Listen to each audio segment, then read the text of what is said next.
Fast forward to Muhammad. He's getting private information from a supposed angel. He said it, and then someone else memorized it, and then we have to trust their memory and their writing that they got what Muhammad said right, and that Muhammad got what... Why would we believe that? That doesn't make any sense. On the flip side, you don't have in the Quran what we have in the Bible, the manifold evidence, the eyewitness testimonies, the writing of it during the time of the eyewitnesses, and the evidence provided, and the people dying for what they believe that could have recanted. All that kind of stuff is absent from the Quran.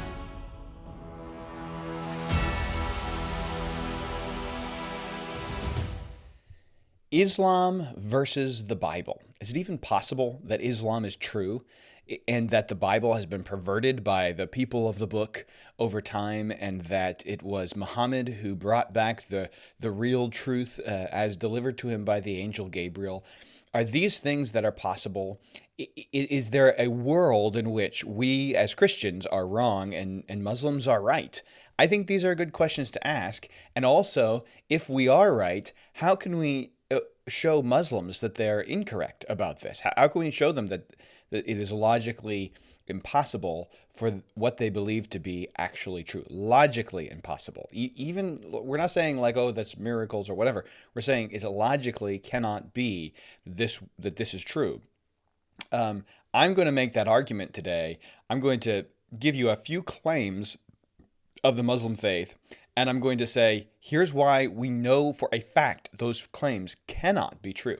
They just can't. It can't be that Islam is true. It's not possible. We're going through in just the last several episodes this objections that have been raised by people like Tucker Carlson and Candace Owens and people against Israel, saying, oh, Islam isn't that much of a threat. Israel's the real threat. We've talked about that. We're going to actually do Christian Zionism as compared to the Bible. We're going to do some other things as well. There's other episodes coming out on this. But our last episode, we played several clips from Raymond Ibrahim, who made the claim that the history of the Muslim faith has always been violent, and he just walked through all of that.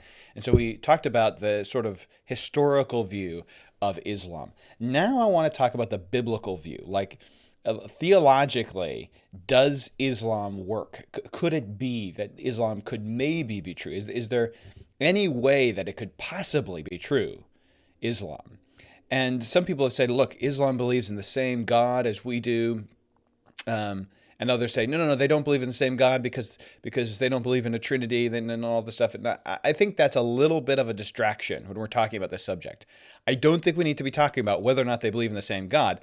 It's like talking, it's very, very similar. I find this subject to be very similar to talking with Mormons about Jesus and God. Yes, it's true. They don't believe that the God of the Bible is what he is. As a Christian, what I say what I believe he is, very clearly, a Trinity and all of those things. But they claim to believe in the God of the Bible. That's the point. And Islam does claim to believe in the God of the Bible. That is the claim of Islam, even though I think they have twisted and perverted it so much that it's not even the same God. But they do make that claim. That is essential to the claim. So what we're going to do today is take the claims of Islam and say, how does that fit with the Bible? This is going to be a real interesting one, and I think it's a good episode because it's not so much about a news story that just came out. It's sort of flowing from all the news stories that have been coming out recently and saying, okay, let's dig deeper onto this subject. So let me just give you an overview. And if you're not familiar with Islam at all, I'll give you just sort of the 1,000 foot up, 5,000 foot up sort of view of the faith. Islam began in the 600s AD. This is when Muhammad was around, and apparently Muhammad, and some would say Muhammad didn't exist. I don't think that needs to be the main argument. The point is that Muhammad, whatever he was, or whoever he was, or wherever he was, they claim that he was around in the early 600s AD. So this is 600 years. He died about 600 years after Jesus died. So this is into the Holy Roman Empire and all that kind of stuff. And this is quite a while after the time the Bible was written. Now, Muhammad claimed was not literate. He could not write or read or write. So the claim is that he received revelation from the angel Gabriel. The angel Gabriel comes to Muhammad and says to him and gives to him all kinds of information. And Muhammad goes around apparently teaching people the things that he learned from the angel Gabriel, and then people are memorizing the things that he said. They're called the memorizers. They're memorizing it. Some of them are written down and all of this. And then when Muhammad dies, the first successor to Muhammad compiles all of the writings. There was an attack. A lot of them were destroyed. A lot of the memorizers were killed. I'm trying not to get too in the weeds here, but it was compiled, and that's where the Quran comes out of this. It comes out of what was compiled, what was able to be saved from the memorizers who had been memorizing the things that Muhammad allegedly said to them. So none of the Quran was written by Muhammad. It just claims to be the things that Muhammad said, as recorded by people who memorized it and then wrote it down later. And then, though many of those were destroyed, some of them were apparently saved, and there we go. Okay, so that's what you have when you have the Quran. You have nothing written by Muhammad or nothing written by an angel, just people who supposedly memorized what Muhammad said, supposedly from an angel. And this corrects the Christian teaching. So Muhammad is in a time when Christianity is all around him, right? He lives in a time in the world where, it doesn't matter where you go, the Christianity is very, very present. And there's not really a large force opposing Christianity. I mean, there are pagans around the world, but there's not a giant force like a nation that's opposing the Roman Empire and the Christianity that's being spread through the Roman Empire.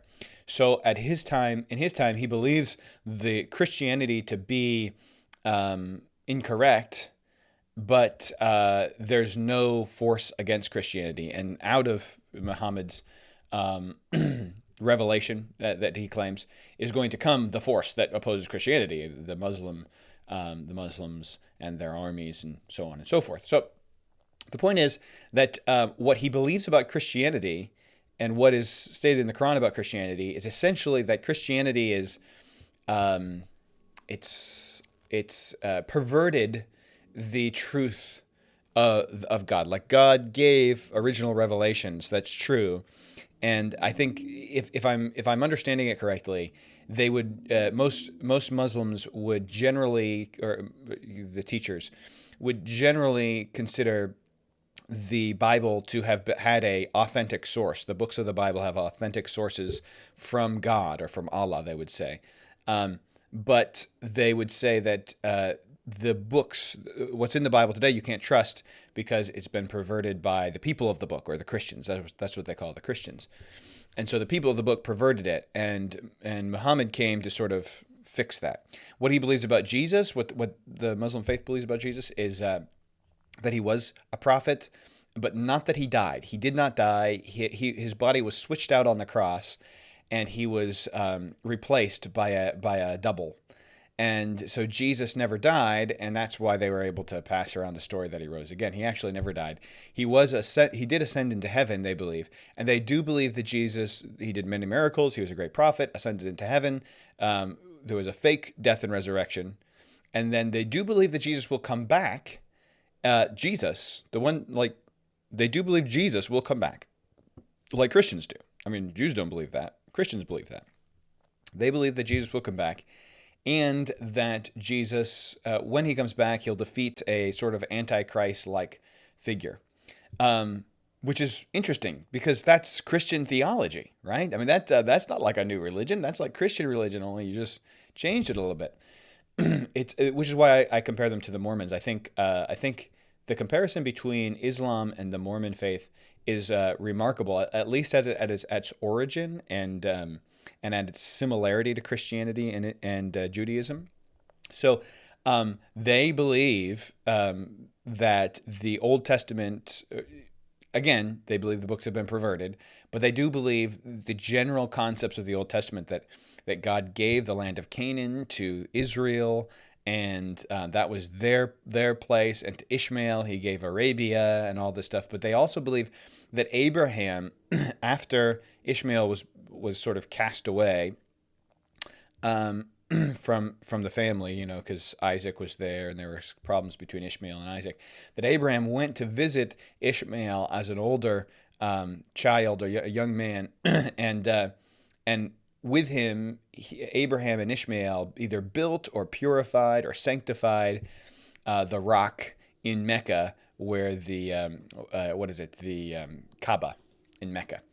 So again, I might not be getting all the details right. If you're in Islam, you might say, well, technically I believe this, and I'm trying to say this in a very general sense, so that different sects of Muslims and different kinds of Islamists would all generally agree with the general statements that I'm saying. That's kind of what I'm trying to go for, that I can kind of summarize the entire different views among the scholars of the Muslim faith. Okay, so the question then for today is this possible? Is it possible? Like, why should we just say no, that the angel Gabriel couldn't have come to somebody and say, hey, listen, the Christians have perverted my word and I need you to fix it? Is that possible? Is there a world in which the angel Gabriel could do that?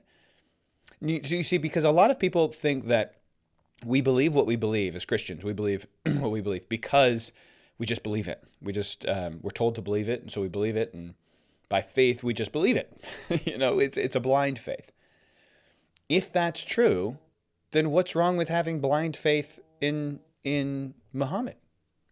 What's wrong with taking that same kind of principle, just believe it, and apply it to the angel Gabriel coming again? If the angel Gabriel's come in the past, why couldn't he come again and say, hey, look, you guys perverted the scriptures? Okay, here's the reason why. First, because it's logically inconsistent what the Muslims believe, and I want to try to make an argument for that.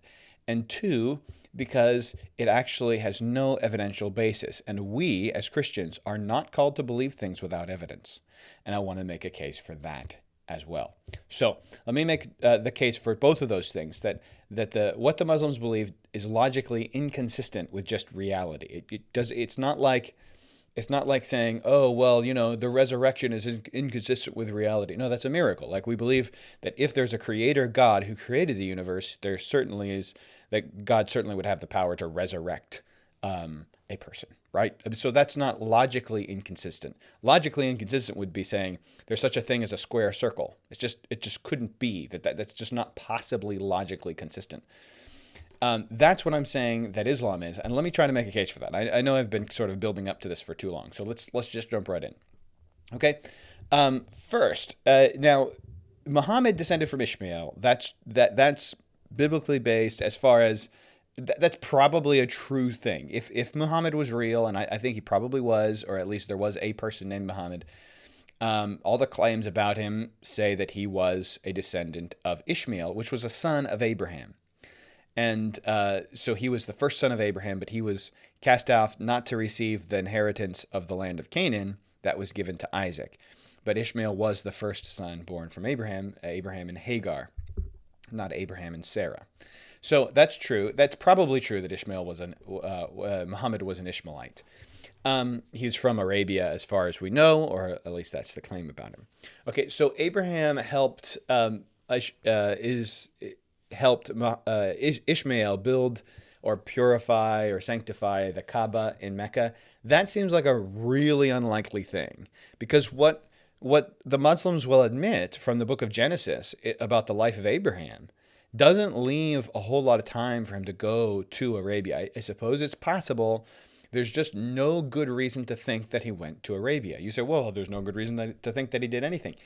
Yeah, but think about this for a second. When Moses was writing the book of Genesis, he was writing it from the top of Mount Sinai with smoke and fire and lightning and audible voice of God and miracles like crossing the Red Sea and water from a rock and all of this stuff. And then he comes down and gives this book of Genesis to the people. And the people say, yeah, I think that's true because I'm looking around and I'm seeing all of these miracles. I think you're probably writing something from God. And not only that, he also writes the book of Exodus while he's up there that says, you guys are watching me do all these miracles, and they get it and they believe it.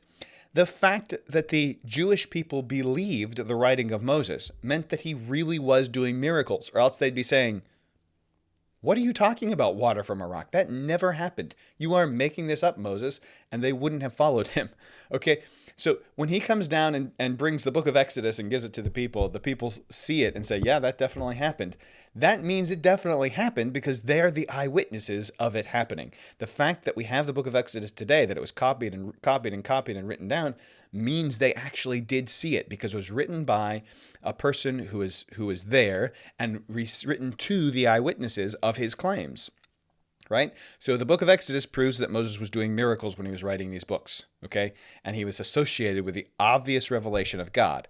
And then he wrote the book of Genesis, right? So the book of Genesis, while he's in the mountain, all the miracles, provides us evidence to believe that it's a true account, okay? Now, fast forward to Muhammad. He's living 4,500 years or so after the time of Abraham and Ishmael. Is Muhammad doing miracles when he's writing down the Quran and writing down that Abraham went to Mecca? No. He's getting private information from a supposed angel, and he's not even doing any miracles to prove that he's telling the truth. It's certainly not on the scale of Moses, and Moses was only about 500 years after the time of Abraham. And so you've got this huge 4,000 extra years between the two. You have Muhammad, who has no personal knowledge of any of these things. I mean, he wasn't an eyewitness or anything. At least Moses would have had some information handed down from generations. Only 500 years, you could see that, but 4,500 years, and not even directly. There's no direct connection there, even orally, let alone from an angel. How do we know that it's an angel? Because why?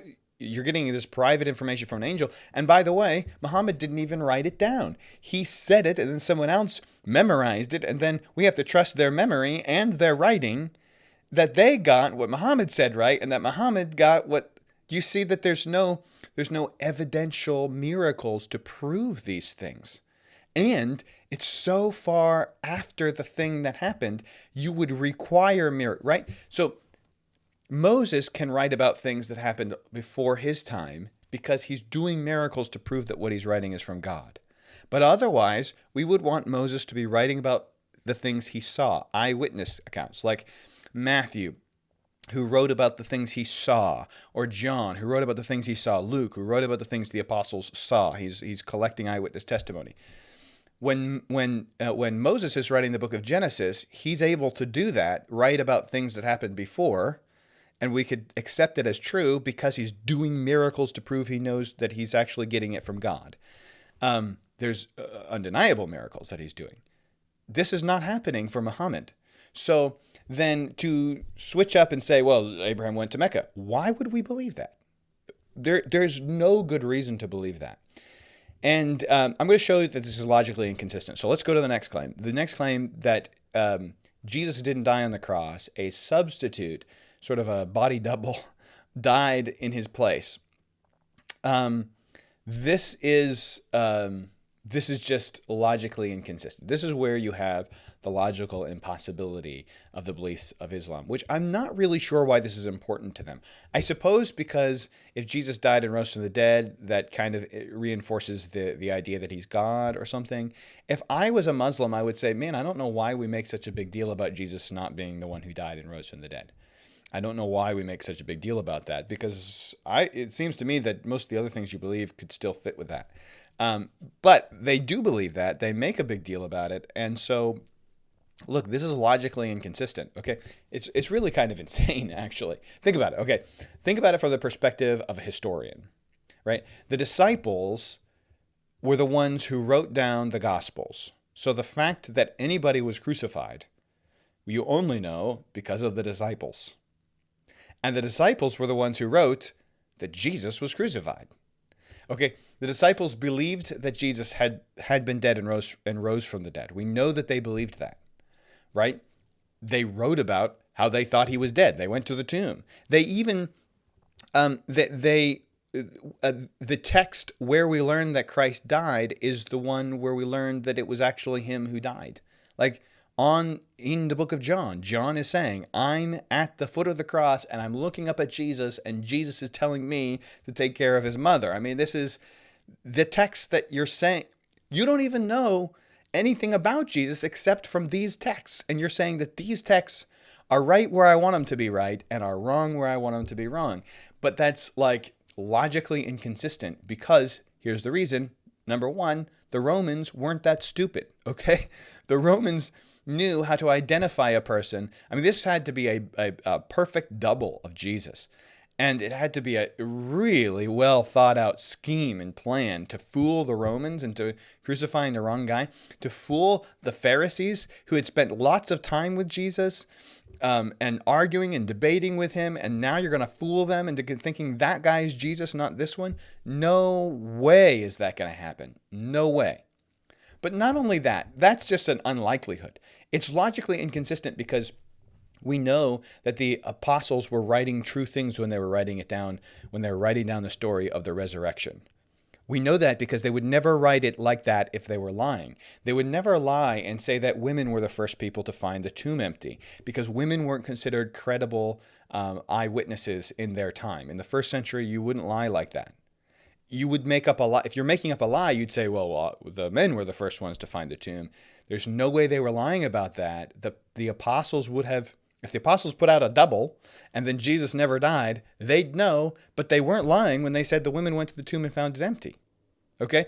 And then you have things like other things they wouldn't lie about, like Peter denying Jesus and all the other apostles leaving him on the cross and abandoning him and all of this stuff. There's no way the apostles would lie about it.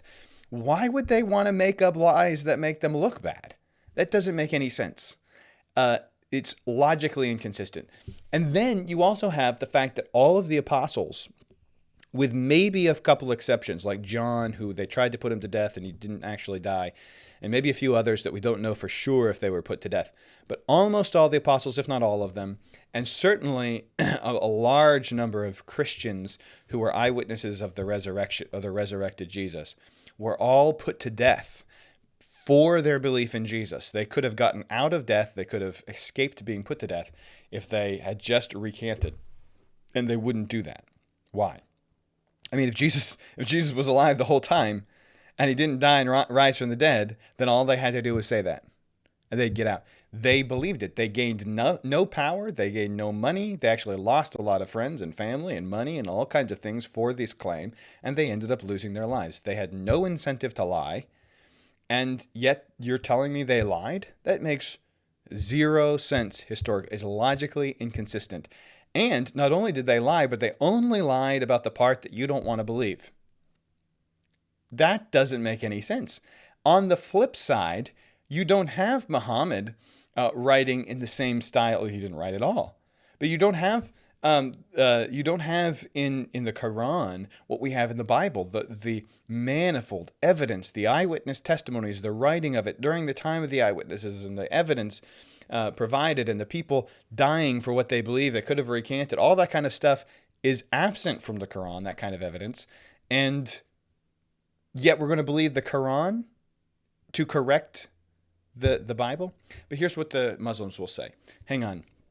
But the book of, you say that it's all in the same text, that all this information is, that Jesus died on the cross and rose from the dead is in the same text where we learn about Jesus. But it wasn't originally. Originally, it didn't say that, and the Christians added Jesus dying and rising from the dead to the text. It was perverted. We know that that's not true. First of all, because why would you even have Christianity? Christianity wouldn't exist if Jesus was just a good prophet who never died and rose from the dead. it wouldn't exist, right? It would just be a sect of Jews. I mean, it'd be a sect of Judaism. It became Christianity because Jesus died on the cross, rose from the dead, and then the Jews persecuted the Christians, and so they ended up becoming separate from the Jews and spreading through all the world. Otherwise, it would have just been a sect of Christianity. It wouldn't even exist if that were the case. But not only that, we actually have ancient copies.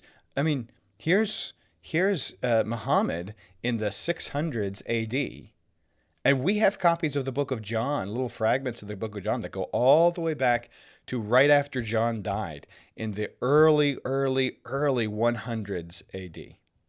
Oh, in the 2nd century, 110, 115, that kind of thing. I think it's P52. We have fragments of these books of the gospel, and actually whole copies by the end of the 2nd and 3rd centuries. We have massive number of really early evidence that shows us what was written at the beginning, not what was written in the 600s. And by the way, guess what? It teaches the exact same thing, that Jesus died and rose from the dead. All of these things are consistent all the way through. We can prove Christianity, and you actually, by proving Christianity, end up proving the opposite, doing the negative towards Islam. It's actually proven to be false. Let me give you just one more thing. Okay, let me talk about faith and evidence, because this is very important. Okay, Muhammad supposedly got this information by private revelation from an angel 600 years after the time of Jesus and 4,500 years after the time of Abraham. And it was passed down orally until it was written down by memorizers and then compiled by the caliphs. All right. Let me just give you a couple scriptures as we close here. I'll start with Galatians. Galatians 1 and verse 8 says this: "But though we or an angel from heaven preach any other gospel unto you than that which we have preached, let him be accursed." Paul says, listen, if someone comes and preaches something different than what we've already preached, the apostles have already, the eyewitnesses have already given it out, then you need to let him be accursed, even if it's an angel from heaven. Why? Well, because the devil likes to appear like an angel. I mean, that's really helpful for him. In Deuteronomy 18, the verse 22, where God says, "When a prophet speaketh in the name of the Lord, if the thing follow not nor come to pass, that is the thing which the Lord hath not spoken." Meaning, you need to test people who say they get prophecy and see if it's true. Just because someone says, "I got revelation from an angel," doesn't mean that it's true. In Deuteronomy 13, there's another statement. "If there arise among you a prophet or a dreamer or a dream of dreams, and giveth thee a sign or wonder, and the sign or the wonder come to pass, whereof he spake unto thee, saying, Let us go after other gods, which thou hast not known, and let us serve them. Thou shalt not hearken unto the words of that prophet or that dreamer of dreams." The point is that God has always required that we be evidential in our view of prophecy and revelation from God. We don't just accept it because someone says, "I heard from an angel." This has always been the standard of God. You don't just accept things because you heard them. You might say, well, what about Hebrews chapter 11, which says faith is the substance of things hoped for, the evidence of things not seen? All we have to do is believe. Hebrews 2 says this: "Therefore, if we ought to give the more earnest heed to the things which we have heard, lest at any time we should let them slip. For if the word spoken by angels was steadfast, and every transgression and disobedience received the just recompense of reward, how shall we escape if we neglect so great salvation, which at the first began to be spoken by the Lord, and was confirmed unto us that by them that heard him? God also bearing them witness, both with signs and wonders, and with diverse miracles and gifts of the Holy Ghost, according to his own will." Essentially, the author of Hebrews here is answering the question, why should we listen to Jesus? And why should we follow the teaching of the apostles? And he says, because we have evidence. God has borne witness to the people who were eyewitnesses of Jesus' ministry, and he's given them the ability to do miracles so that you know what they're writing down is true. There is evidence that is required, and Hebrews 11 is actually saying that. Faith is the substance, Hebrews 11 says, of things hoped for, the evidence of things not seen, for by it the elders obtained a good report. Why? For by look, if you watched the faith of the elders and what happened to them, and Hebrews 11 goes on to talk about what happened to those who had faith in God, then you'd see that their faith was correct. Therefore, their faith is evidence to us that we should have faith. That's all faith is the evidence means. It means looking at the faith of others and how God blessed that and how that turned out to be true is good reason for you to have faith. The point is that our faith should not be without reason. We don't believe things because we're told to believe them, or because our parents believe them, or because some preacher told me to believe them. We should believe them on the basis of evidence. Otherwise, you become Mormon. Otherwise, you become Muslim. Otherwise, you become whatever. Christianity is a faith that is built on logical consistency and evidence. And that is what we believe. Thanks for joining us today. We'll see you next time on Point of View Scriptura.